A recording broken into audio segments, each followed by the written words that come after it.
Halo teman-teman, selamat bergabung kembali di channel saya. Kesempatan kali ini saya akan kembali berbagi seputar PJJ yang kita laksanakan tahun 2020 ini. Dan topik bahasan kita kali ini adalah manis dan pahit menggunakan Moodle. Judulnya asik. Sharing ini saya buat setelah 3 bulan lamanya kami menggunakan Moodle untuk PJJ, untuk proses KBM di sekolah kami. Adapun alasan kami menggunakan Moodle adalah yang pertama karena dia manajemen terpusat. Semua aktivitas KBM yang dilaksanakan oleh guru dan siswa bisa dikontrol dan diawasi dengan mudah. Kita bisa melihat apakah gurunya memberikan tugas, apakah siswanya mengumpulkan tugas, apakah sudah dilaksanakan ulangan, apakah tugas-tugasnya sudah dinilai, dan sebagainya. Manajemen dalam hal ini kurikulum bisa mengawasi semua proses itu dengan mudah dari akun administrator atau akun manajer. Yang kedua, alasan kami berikutnya adalah semua proses terdokumentasi di server sendiri yang berupa tugas, ulangan, tagihan-tagihan yang lain, diskusi, dan semua proses yang ada di dalamnya bisa terdokumentasi dengan baik. Termasuk ke dalamnya video conference pembelajaran yang menggunakan Zoom, Google Meet, dan lain-lain. Semua linknya ada di sana. Yang ketiga, bisa digandakan dengan mudah untuk keperluan-keperluan yang lain. Contoh misalnya servernya akan dibuat dua untuk proses-proses KBM yang lain. Kemudian kekurangannya, yang pertama tentu saja kita harus menyiapkan server sendiri. Dan karena servernya disiapkan sendiri, maka poin keduanya adalah keamanan server ditanggung sendiri. Dan ini merupakan tantangan untuk kita untuk belajar bagaimana cara mengamankan server. Kemudian yang ketiga adalah jika menggunakan VPS, space-nya sangat terbatas karena biasanya space-nya berkisar dari beberapa giga sampai sekitar 160 giga. Saat ini kami menggunakan space yang sebesar 160 giga. Kemudian jika menggunakan server sekolah, bandwidth-nya yang harus disediakan sekolah harus besar, jalan tolnya harus besar, jaringannya harus stabil, dan lain-lain.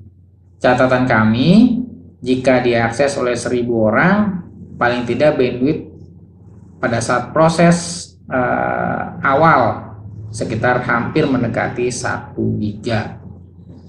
Untuk space, jika menggunakan server sendiri bisa bebas tergantung harddisk yang dimiliki oleh server sekolah.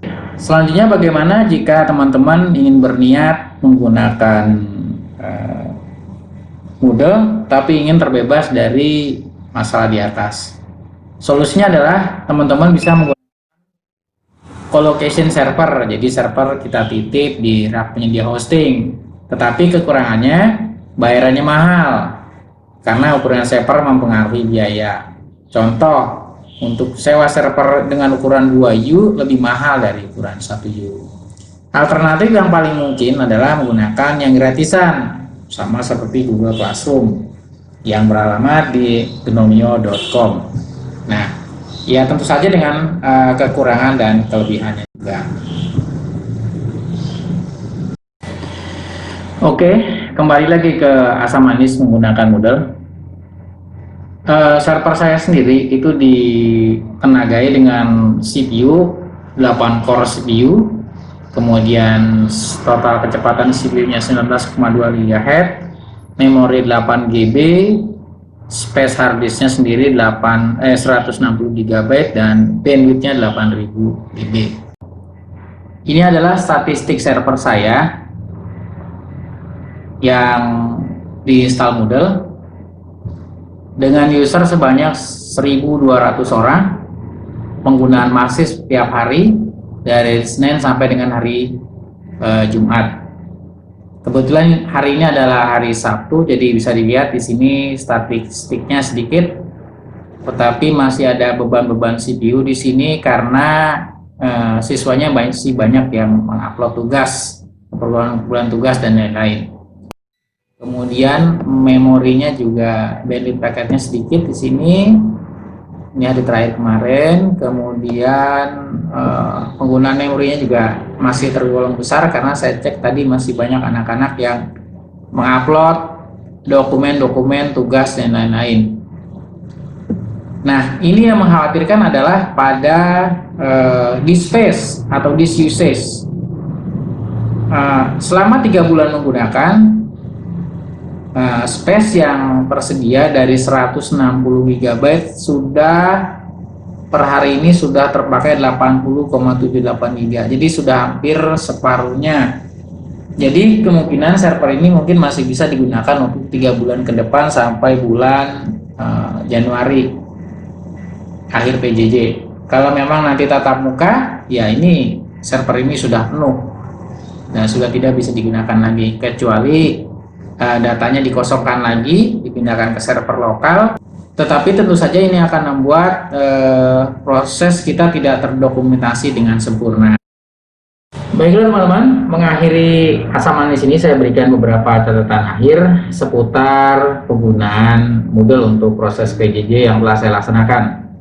Yang pertama, untuk 1200 user, penambahan space hard disk yang digunakan adalah 200 MB per hari untuk file SQL-nya saja. Kemudian untuk space keseluruhan, setelah 3 bulan digunakan, total yang digunakan adalah sekitar 80 GB lebih. Jadi pastikan jika Anda ingin memesan server, pastikan VPS-nya lebih dari 160 GB. Kemudian untuk pengguna IndiHome kadang-kadang tidak bisa mengakses server. Solusinya adalah modem IndiHome-nya di rumah harus di-reset terlebih dahulu. Untuk ulangan dengan 8 core CPU hanya bisa lancar sampai 700-an siswa. Di atas itu saya pernah mencoba sampai 1000 siswa, terasa lambat. Mungkin karena saya pakai engine-nya adalah Apache web servernya. Banyak yang bilang pindah ke Nginx katanya jadi bisa 2 atau 3 kali lebih cepat. Tapi sayangnya saya belum mencoba. Demikian, terima kasih teman-teman. Sedikit sharing saya seputar asam manis penggunaan Moodle untuk keperluan PJJ yang ada di sekolah. Harapan saya semoga teman-teman semua sedang dalam keadaan sehat dan selalu menjaga kesehatannya, karena kesehatan tidak bernilai harganya. Demikian, terima kasih, selalu jaga masker, selalu jaga jarak, dan selalu jaga pandangan. Terima kasih, salam satu data.